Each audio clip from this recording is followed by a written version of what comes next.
There are nearly 7,062 confirmed cases are there, out of which 6,389 recovered cases are there. Only 100 deaths has been recorded till now. Compared to other countries, Australia is doing pretty good. Recently we came across some issues regarding students and some multicultural related activities. Today we are having a live session with Honorable JasonWood, Member of Parliament, Assistant Minister of Customs, Community Safety and Multicultural Affairs. Let's chat with him. What are the plans for the country? Hi Jason, how are you? Very good. Namaste. Namaste, thanks for that. So how are you doing this COVID season? I think you are doing a fantastic job. The government is doing a fantastic job taking care of the COVID activities and all. We're getting updates, and Australia is having very less percentage of cases, and even that's also very less compared to other countries. What do you think, what made this possible to the government? Well, I think one of the key aspects or the initiatives Prime Minister Scott Morrison took, and that was very early on to close the borders to the international travel from China.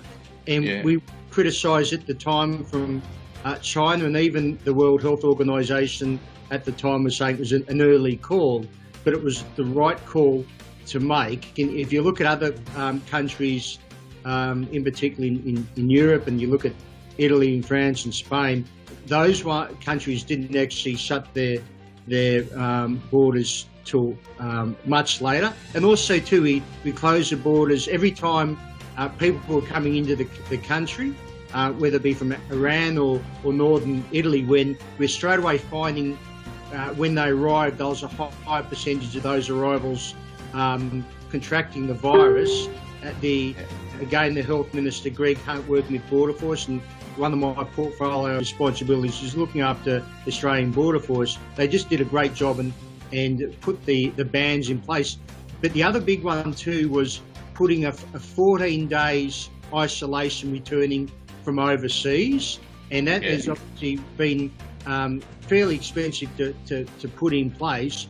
But if you're getting in Australia, we were having over 70% of our cases from foreigners returning. It was a really good move. Now, we've just seen the UK put that move in place. So we acted very early on that. We acted on the social distancing. And to be honest, it took the Aussies in general a while to get behind it. We're not used to SARS in, say, the Asian countries, but once we realised how necessary it was, the community got behind us. And in particular, can I thank the multicultural community, and in particular the Indian community, Hindu community, for just doing that, listening to the government and doing what we were saying is best for health and safety. Yeah. So because of this pandemic period, many people got stuck up at various places all over the world. And if you see within Australia, with the multicultural events and all, there are so many organizations who actually want to conduct different organizations. They conduct different events or such kind of things to support the community in Australia. So what kind of, going forward, what kind of changes you see during this, after this pandemic period? And are there any plans for you to take actions on this? Well, first of all, namaste. And what I mean by namaste again, apart from being a greeting, it's probably, we won't be seeing too many handshakes. And that's very important. I'm very much looking forward to getting to the multicultural communities again at Diwali festivals.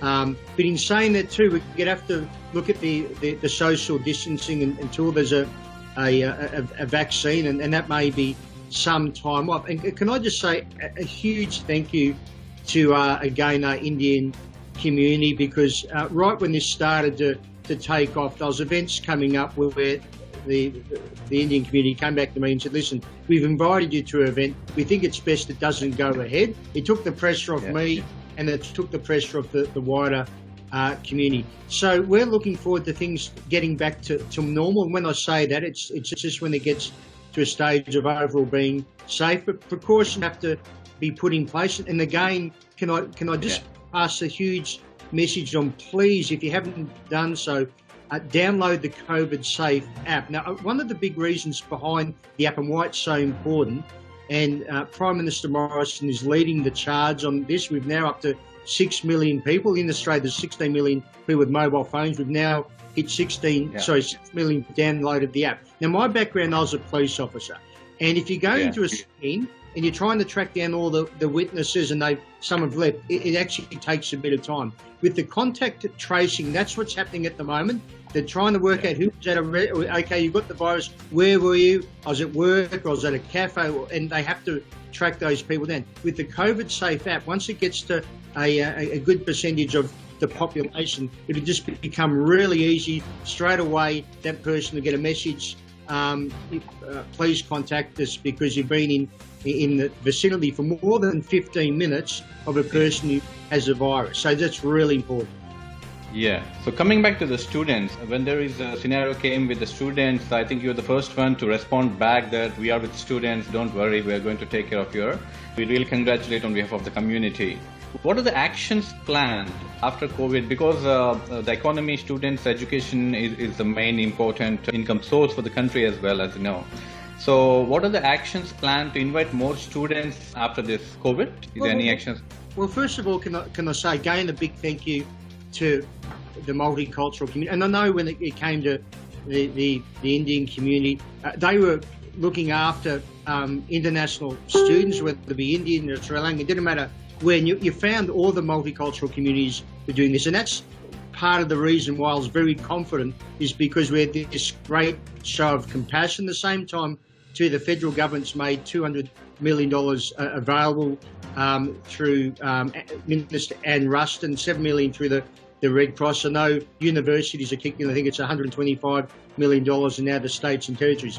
But what we just need to make sure we get in place, and this is where Education Minister Dan Teen's working with universities, is making sure when those students come back to Australia, it is safe. Yeah. And what the last thing we want to do is have people coming in, whether it be a student or someone else, who may have the virus and all of a sudden they spread it through university. So we just have to play it really safe.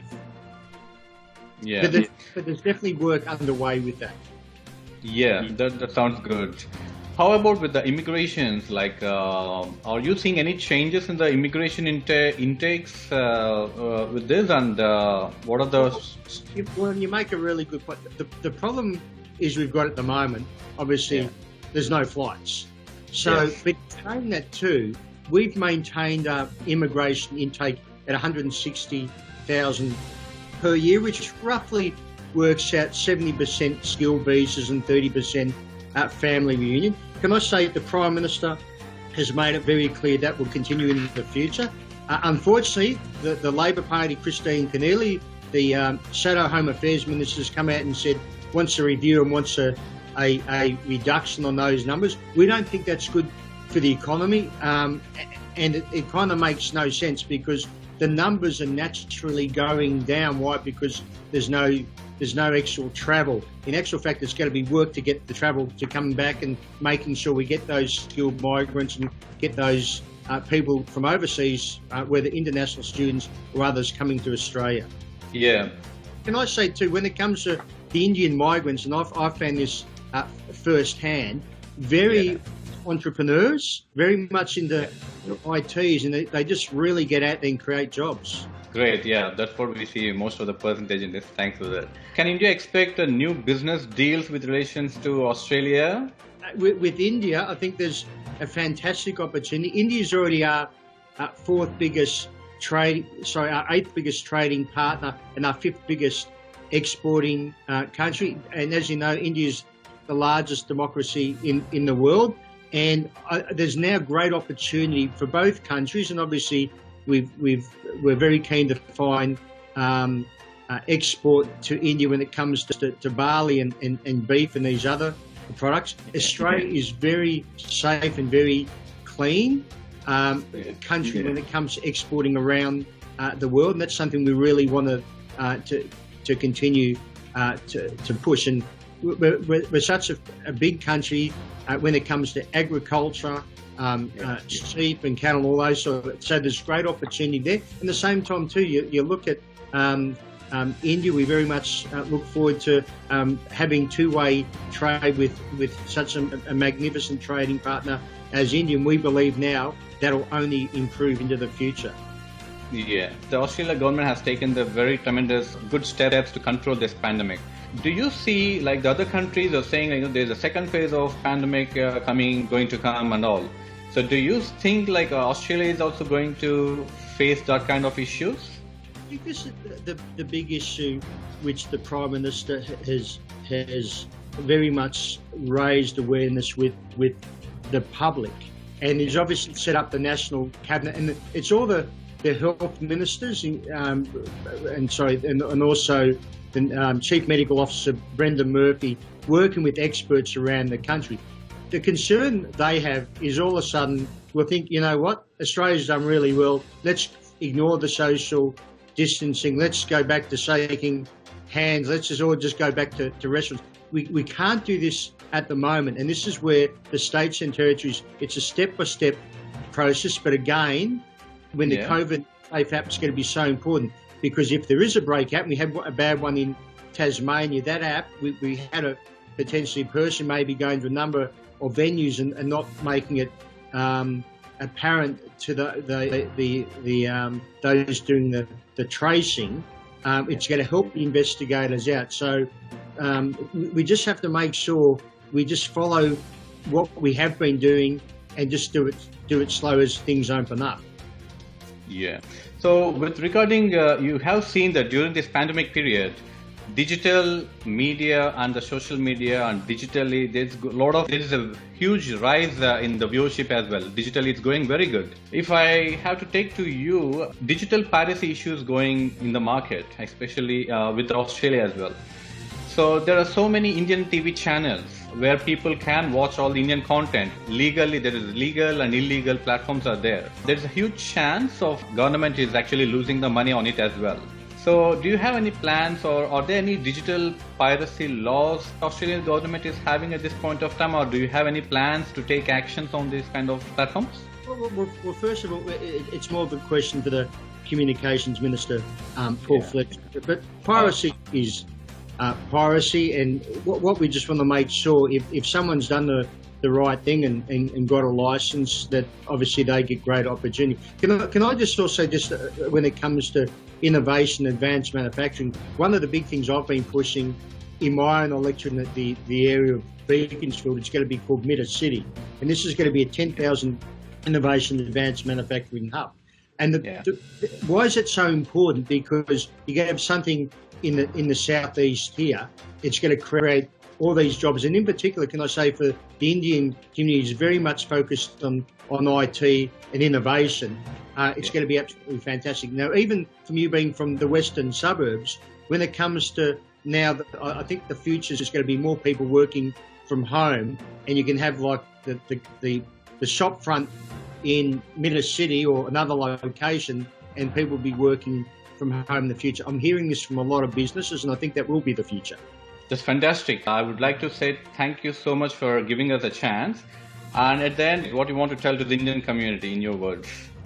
Well, it's just been really exciting to be the Assistant Minister for Multicultural Affairs. And one thing I've made sure we do is when it came to safer community functions, funding, money has been going into the various Indian communities and Hindu communities to make those places of worship safe, and I'm very proud of that, and we'll continue that into the future. One thing I've been personally very much focused on is calling for an international ban on the wildlife wet markets. And when I called this out 1st of March, and actual fact, sadly, some Labor MPs said I'm race baiting and I shouldn't be talking about it. But this is precisely a thing. The great thing about Australia, and for Indians being Australian Indians, is we're prepared as leaders to call out what is right and what is just for the country, whether it be the wildlife wet markets, or as great Prime Minister Scott Morrison has done, he's led the charge now for an international investigation of COVID-19. And can I just say thank you so much for India for supporting Australia and the European countries for pushing that, because we never want to see a pandemic like this again. Thank you so much, Jason, for your words, and thanks again for coming online for the live chat with me, TV. Thank you. Bye-bye.